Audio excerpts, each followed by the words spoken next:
Ukraine के एक छोटे से गांव में मायकोला नाम का साधारण शिक्षक अपनी पत्नी के साथ सादगी और शांति भरी जिंदगी जी रहा था। दोनों का सपना था कि वे प्रकृति को बचाने का काम करें, आने वाली पीढ़ी के लिए धरती को और खूबसूरत बनाएं। लेकिन किस्मत ने उनके लिए कुछ और ही तय कर रखा था। एक दिन अचानक युद्ध की आग उस गांव तक पहुंच जाती है। रूसी सैनिक हमला करते हैं। गोलियों और आग के बीच सब कुछ राख हो जाता है।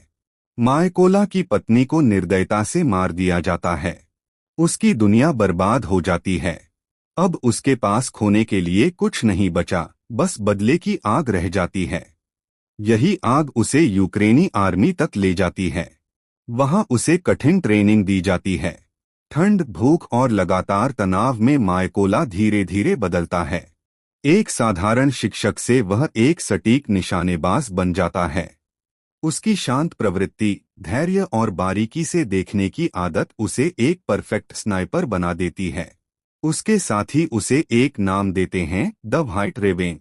यह नाम उसकी पहचान और उसकी खोई हुई जिंदगी का प्रतीक बन जाता है। मिशन पर जाते हुए मायकोला दुश्मनों को दूर से देखता है, सही वक्त का इंतजार करता है और सिर्फ एक गोली से उनका काम तमाम कर देता है।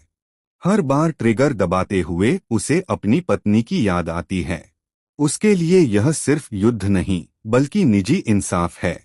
कहानी का सबसे बड़ा मोड़ तब आता है जब उसे उस रूसी कमांडर की जानकारी मिलती है जिसने उसके गांव और पत्नी की जान ली थी। महीनों की ट्रेनिंग और अनुभव के बाद मायकोला अपने सबसे कठिन मिशन पर निकलता है।